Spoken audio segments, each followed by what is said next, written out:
¿Qué tal, amigos nuestros? ¿Cómo están? Un gusto enorme saludarles en esta fecha tan especial para el Estado de México en el programa de Administrándonos con el IAPEM. Yo soy Raúl Cruz y a nombre de Evelyn Clavel, coordinadora de este espacio, de Francisco Díaz, productor del mismo, y de todos quienes forman parte del Instituto de Administración Pública del Estado de México, les agradecemos el que nos estén acompañando y les invitamos a que se queden con nosotros. Les platicábamos que hoy es un día pues especial para el Estado de México, justamente la elección de la entidad, y bueno, en ese sentido es también un poco lo que nos mueve para llegar a ustedes, porque a través del IAPEM pues se está buscando informar a la población acerca de cómo tener un mejor estado, más sano en todos los aspectos políticos, sociales, económicos, y sin lugar a dudas que el IAPEM aporta en ese sentido a través de los diferentes cursos, de los diferentes libros, publicaciones y diferentes actividades que realiza justamente para fortalecer la administración pública. Así que felicidades a todos los mexiquenses por su día, hoy 2 de marzo. Quédense con nosotros, esto es Administrándonos con el IAPEM. Bueno, pues el día de hoy inicia el Censo de Población y Vivienda 2020, el cual pues tiene varios objetivos. Uno principal, por supuesto, que es el producir la cuenta de la población residente del país, así como la información sobre su estructura y principales características socioeconómicas y culturales.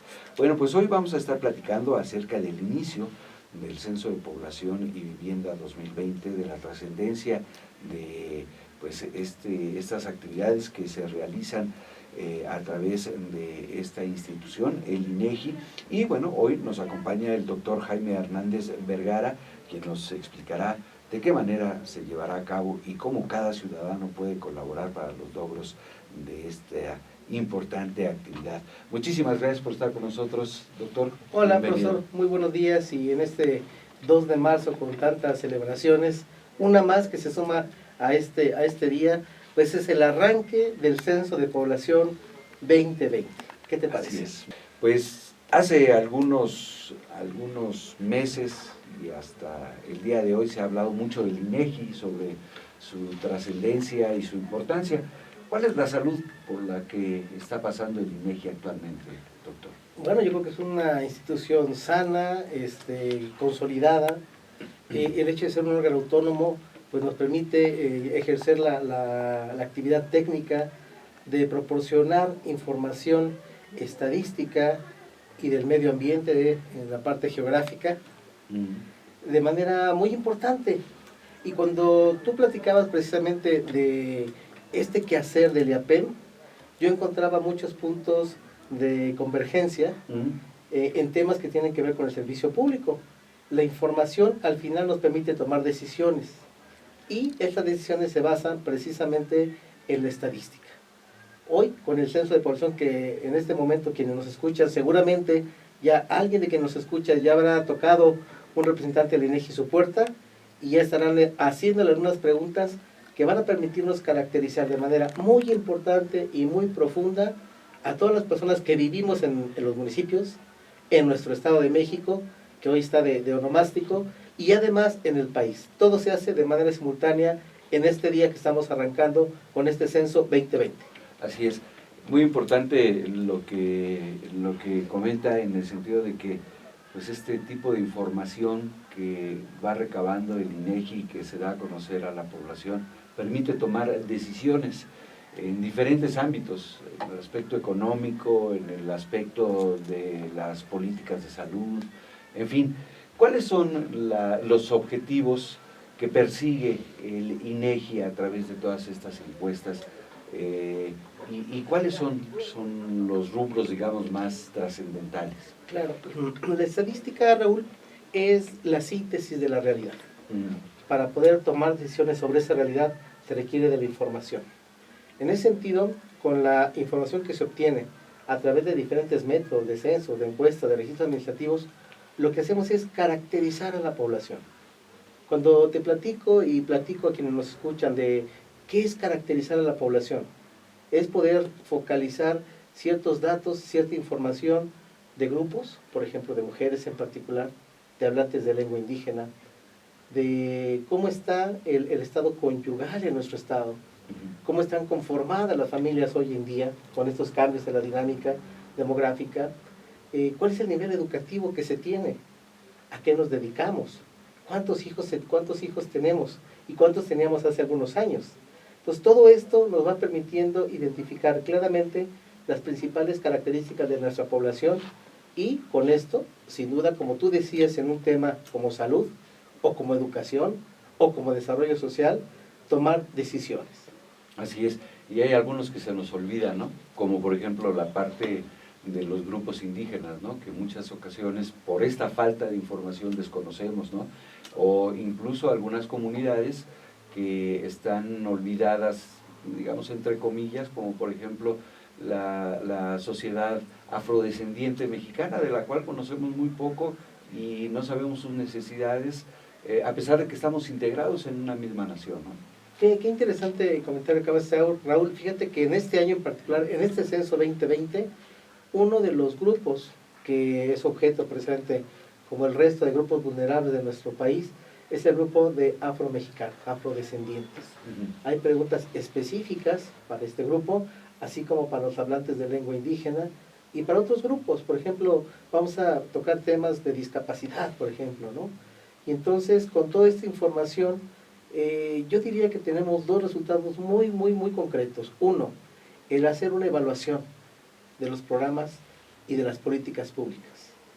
Pero también, como tú sabes, y como quienes nos escuchan también lo saben, la etapa inicial de la elaboración de políticas públicas es el diseño. Y en este diseño, precisamente de las políticas públicas, el diagnóstico es fundamental. Esta información sirve precisamente para ese diagnóstico y posteriormente generar política pública. ¿Qué te parece? Sí, es sin lugar a dudas muy importante pues el análisis que proporciona el INEGI a través de todas estas estadísticas que nos informan de cómo estamos, ¿no? Y de verdad que a veces nos llevamos sorpresas. Pero hablando un poquito en la parte técnica operativa del INEGI, bueno, el censo es el ir de casa en casa, que no es una labor nada fácil, para generar este tipo de preguntas, ¿no? Para preguntar, ahora sí como hemos escuchado en la campaña publicitaria, sí, claro, ¿no? Que me parece muy ingeniosa y además muy que ha tenido impacto en la población. Sí, queda claro. Pues pregúntame, ¿no? A veces las personas dicen, bueno, ¿para qué me hacen estas preguntas? ¿Qué sentido tiene que me digan cuántos hijos tiene, cómo es su casa, de qué se ha enfermado? Este tipo de cosas, ¿no? Una serie de preguntas que pues nos permite conocer estas realidades. Claro.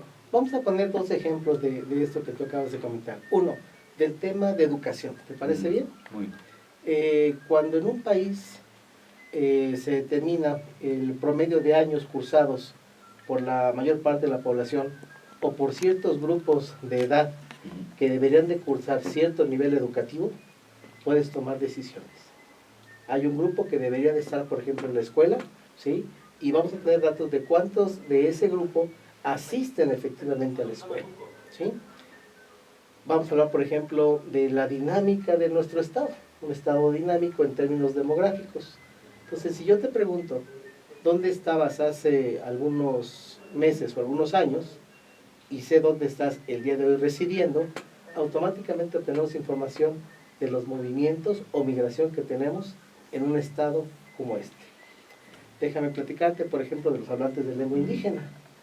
¿Qué ha pasado con las lenguas indígenas? ¿Cuáles se hablan? ¿En dónde se hablan? ¿Qué ha pasado con los grupos de jóvenes? ¿Siguen hablando la lengua indígena o ya no?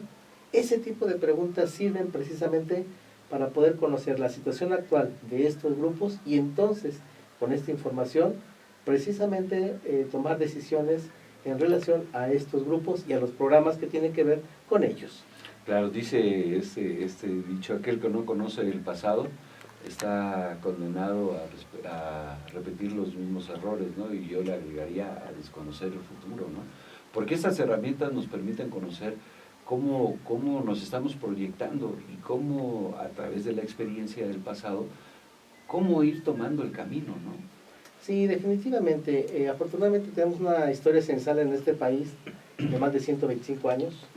No sé si deba decirlo al aire, pero bueno, me ha tocado con 4 censos de población, y cada uno en un contexto diferente, pero cada uno de ellos proporcionando información muy valiosa y muy importante, gracias a la labor verdaderamente encomiable, de mucho mérito que hacen los entrevistadores que están tocando casa por casa, que están recorriendo cada manzana, que están visitando cada localidad, pues prácticamente desde el día de hoy y durante todo el mes de marzo, para obtener presente la información y obtener una respuesta de parte de la población que en lo general pues ha sido positiva, y que hoy esperamos que sea de la misma forma. Claro, y que nos permite conocer cómo era el México de hace 30 años y cómo ha ido cambiando, que también eso nos va a permitir tomar decisiones, sobre todo los jóvenes, ¿no? Tomar decisiones de qué hacer. Y en este sentido ya están ahora los jóvenes y todo un ejército del INEGI recorriendo las calles de nuestro país, generando estas preguntas.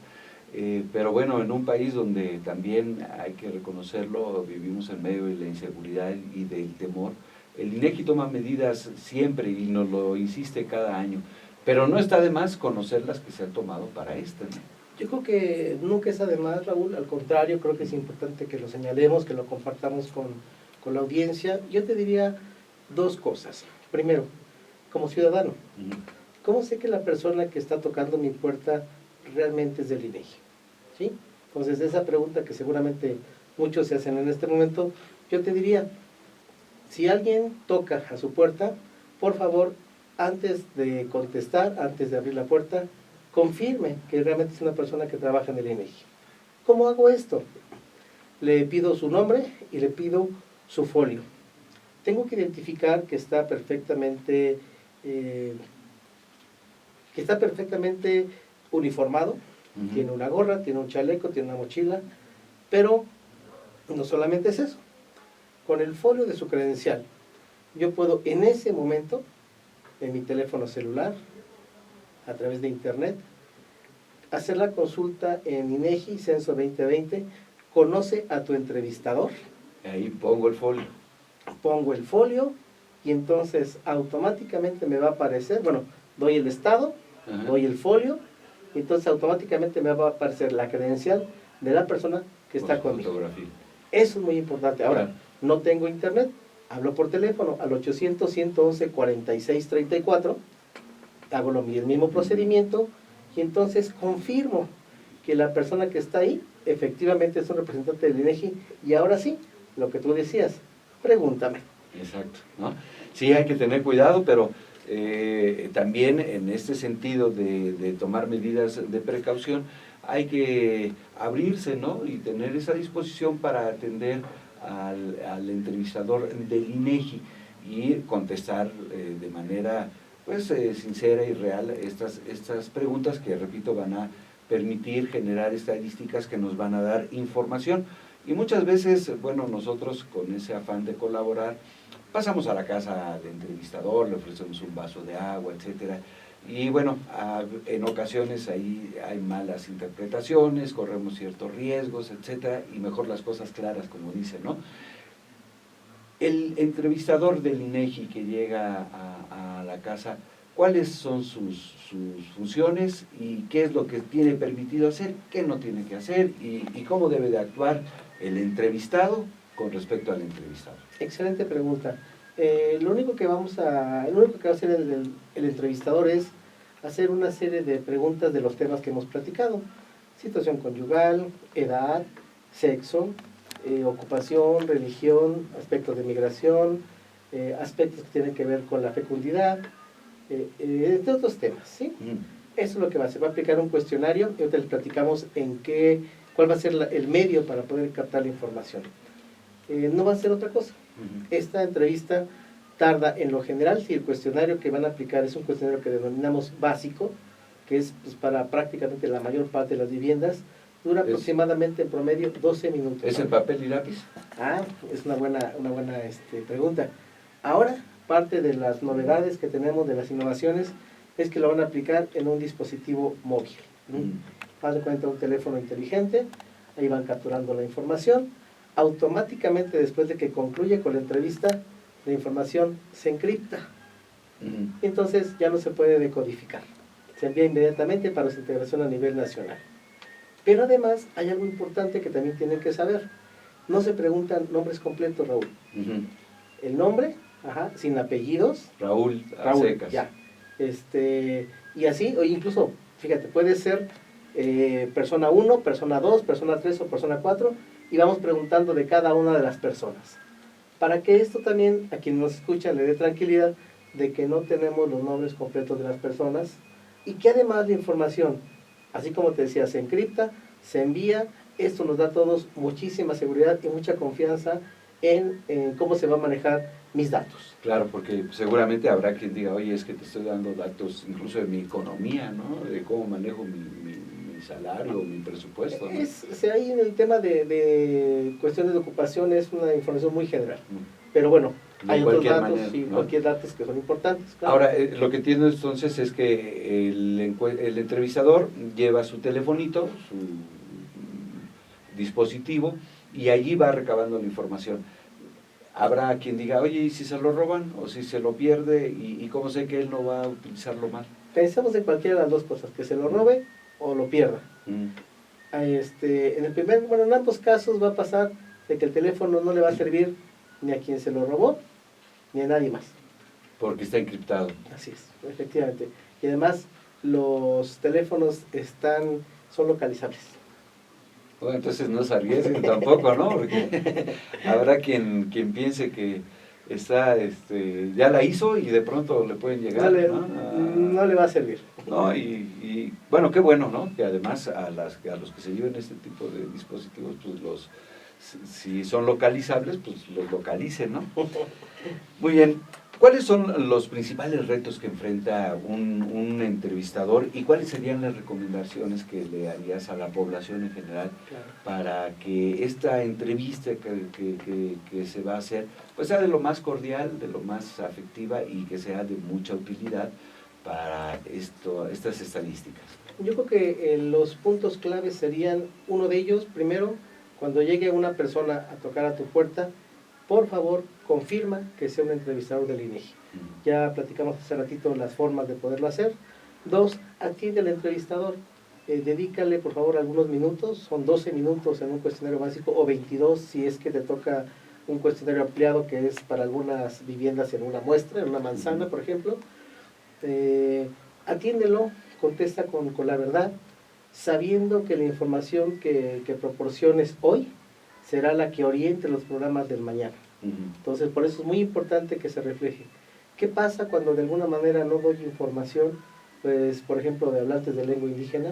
Pues entonces, ¿de qué manera y a dónde orientan los programas para ese grupo cuando lo que observaste, lo obteniste de información, lo que obtuviste de información, te dice que no hay hablantes de lengua indígena? Sí, ese es un ejemplo muy relevante. Después de eso, el entrevistador pues no va a pedir nada más, va a hacer sus preguntas, no pide nada, ¿sí? Es una entrevista que es gratuita, se despide cordialmente y ya, con eso estaríamos prácticamente acabando con la actividad que lleva a cabo el entrevistador en la vivienda. Muy cordial, muy sencillo y muy básico. Claro. El Estado de México es una entidad que tiene pues habitantes de diferentes estados de la República que pues han hecho de nuestra entidad su casa, pero además también tenemos una población indígena que habla sus lenguas muy importante, tanto en el norte como en el sur, y son diferentes lenguas, ¿no? El náhuatl, el otomí, el tlahuica. En ese sentido hay incluso pueblos enteros donde se habla, afortunadamente se es bilingüe, ¿no? En ese sentido, porque malo para quienes no podemos hablar una lengua indígena, ¿no? Que no podemos vanagloriarnos de ser bilingües en ese sentido, pero ¿qué pasa con estas comunidades donde se habla el otomí, por decir algo? El entrevistador está habilitado para poderse comunicar con los habitantes Hay algo que es importante platicarles y que bueno que hace esta pregunta. La mayor parte de los entrevistadores son de los lugares, de esos lugares de origen, Raúl. Es decir, contratamos a personas con una gran disposición, con mucha vocación, con cierto perfil académico y cierta edad, pero además que sean del lugar. Esto facilita que puedan hablar la lengua, que conozcan los lugares, que sepan cómo moverse, con qué medios y a qué horas están las personas, y además genera confianza, porque es alguien de ahí mismo, de esa localidad. Entonces, muchos de ellos hablan la lengua, y aunque el cuestionario se aplica en español, pues entienden también la lengua, y en algún caso pudieran hacer alguna explicación de alguna pregunta en particular. Muy bien. Bueno, pues habrían muchas otras preguntas, ¿no? Pero básicamente estamos invitando a todos, ya a través de estas respuestas que nos ha dado el doctor Jaime, a que pues atiendan a los entrevistadores, a que esta información va a ser muy importante, porque a lo mejor en su colonia o en su comunidad pues no hay hospitales, ¿no? Y esto se detecta a través de la estadística, y a través de esto pues se pueden tomar políticas públicas que pueden beneficiar para la futura construcción de un hospital, ¿no? Por ejemplo, por poner uno. Sí, uno se les ejemplo, pregunta, ¿no? por ejemplo, ahí si son derechohabientes a algún tipo de servicio de salud, por ejemplo, en ese sentido, Raúl. Muy bien. Bueno, pues doctor Jaime Hernández, el tiempo se nos ha terminado. Muchísimas gracias por habernos acompañado en este espacio del Instituto de Administración Pública del Estado de México. Por último, pues, ¿qué les diría a los habitantes que aún no han pasado? Porque hoy inició la campaña, hoy 2 de marzo, y ¿qué les diría a quienes están? Pues les diría que confirmen la identidad del entrevistador, que lo reciban, que contesten las preguntas.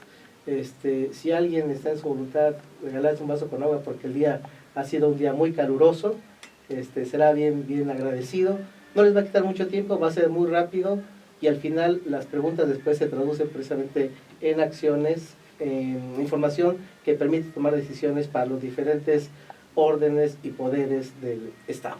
Muy bien, pues muchísimas gracias a todos ustedes, amigos nuestros, por habernos acompañado en este espacio. Muchas gracias, doctor Jaime Hernández Vergara, por habernos acompañado, y les esperamos el próximo lunes en este mismo horario. Que la pasen bien. Gracias.